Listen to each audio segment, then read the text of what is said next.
All right, joining me now is Dr. Markus Keller. Hey, Markus, welcome to the Vineyard Underground podcast, and thanks so much for hanging out with me today.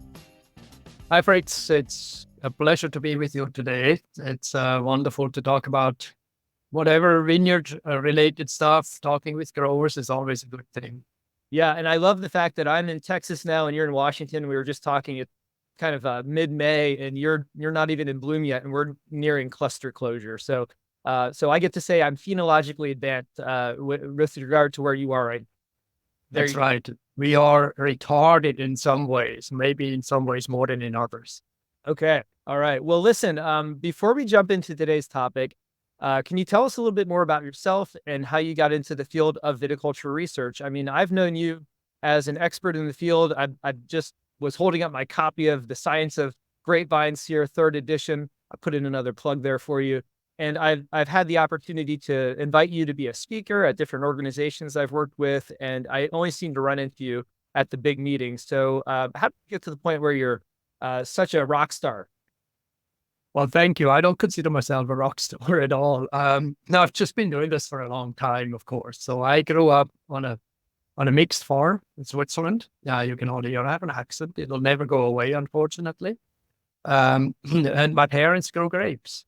So I grew up working in the vineyard, both at my parents' place and then with neighbors. I worked at my neighbor's winery for a long time during summer and harvest. And then I decided when I went to college, I would have nothing to do with grapes. So I know two things for a fact in my life. First, I would never do a PhD and become an academic. And second, I would never work in grapes. Then somehow things changed. And I got into grapes again in a roundabout way. And the rest is history. I stayed. I did a PhD in viticulture without ever taking an exam in viticulture, actually. So everything I know is from experience and from reading books and papers and then just doing research myself. I kind of fell in love with research when I was going through college. And then I realized if you want to make a career in research, you got to do a PhD. So I did that and then stayed in the field for, a very long time. I've been in Washington now since 2001. So 23 years already. So, Markus, we know that soil, air, water, they provide essential nutrients, but what do we know about how those nutrients leave the vineyard? I mean, when I think about nutrients leaving the vineyard, I think about the grapes leave the vineyard, they go to a winery, they get made into a bottle of wine, and then that bottle of wine sits at a table in a restaurant, and there's your nitrogen, phosphorus, potassium, etc., being consumed by the consumer. So what happens when nutrients come in? Where do they go out? What should a grower know about? Most of the nutrients that come into the vineyard are by either natural causes or fertilizer applications, right? So it depends a little bit on whether you have a cover crop with legumes growing there. They can fix up to 100, 200 pounds of nitrogen per acre per year. So if you have that, then it just depends on how you manage that cover crop to make sure that some of that nitrogen becomes available to the grapes. If you don't do that, then your input is mostly fertilizers. There's a little bit of a thunderstorm with lightning will put a little bit of nitrogen into your soil, but that is not a huge amount, of course. So fertilizer applications, but what leaves the vineyard is mostly, like you just said, what's in the grapes. And we sometimes underestimate how much we're actually removing from a vineyard. When you look at fertilizer recommendations, they go back to Californian work in the 1960s and 70s, mostly on table grapes that were cropped at a third or half of the crop that they're cropping at today. So we're having higher yields than we used to, and we're exporting quite a bit of nutrient out of the vineyard. And so the goal essentially is to replace what we're exporting. Grapes are not the only thing that bring vineyards out of the vineyard. For example, if you prune, and you remove the prunings, which is common in some places in Europe, then you're also removing whatever is in those canes. And we often don't account for that. Similarly, when the leaves fall at the end of the growing season, it depends very much on whether, so I should backtrack a little bit. When leaves before leaves die, they would recycle a lot of their nutrients back into the plant, into the trunk, into the roots, so that they'll be available the next year for bud break to fuel the new shoots growing. But when those leaves freeze during and fall frost, for example, then they're just lost, right? And those nutrients cannot be recycled by the vine.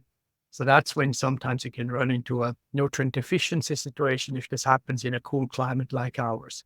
You have a long post-harvest season, nutrients go back to the plant, but if the leaves fall to the ground and still have a portion of nutrients, and then you have a windstorm that blows those winds and end up in the neighbor's alfalfa field or something, then he gets the nutrients and you lose them.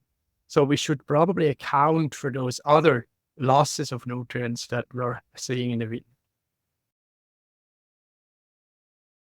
So what did you mean by regulated nutrient deficit management? And how would that apply to that wet climate, high vigor soil versus dry climate, low vigor?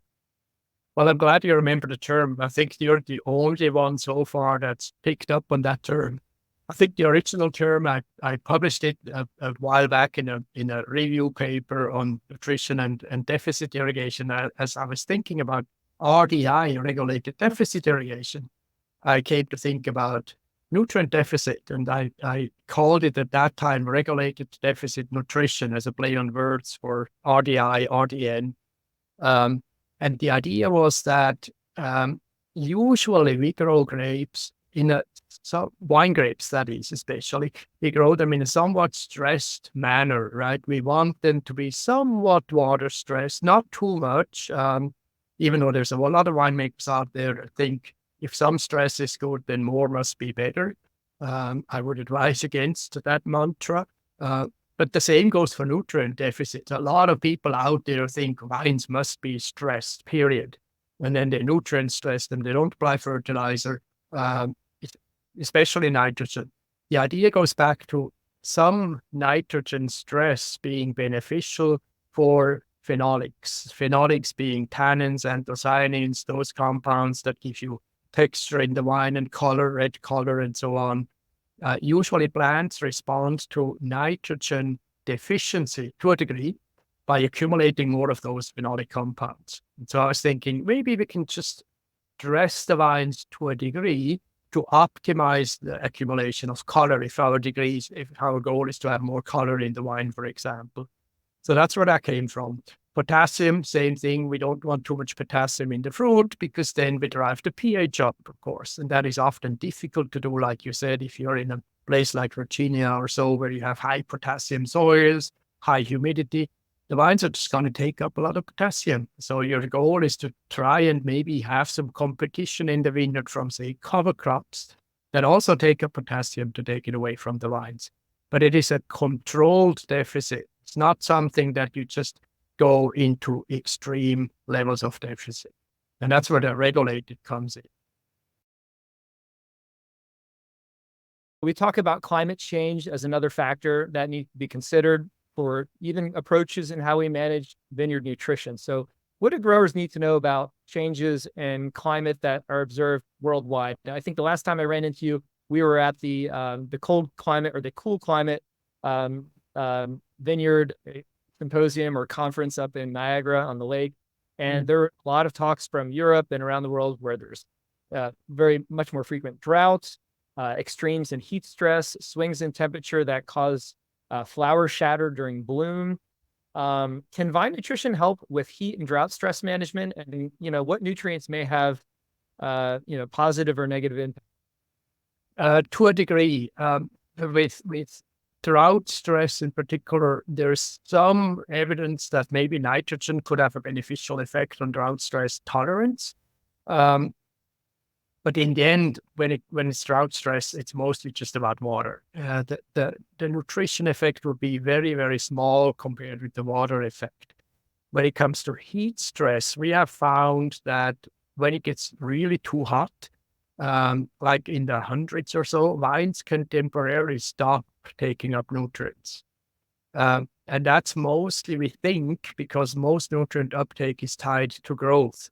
And when it gets too hot, shoot growth can stop for a while, and then nutrient uptake also stops. And then when it cools back down again, then nutrient uptake continues. Or what we have seen is when the clusters go into the lag phase and don't need a lot of nutrients, and it's hot outside, then the nutrient uptake also stops. And then once they start ripening again, it continues again. So it's very much a demand and supply driven situation, but heat can definitely interfere with nutrient uptake, especially under high levels of nutrient supply.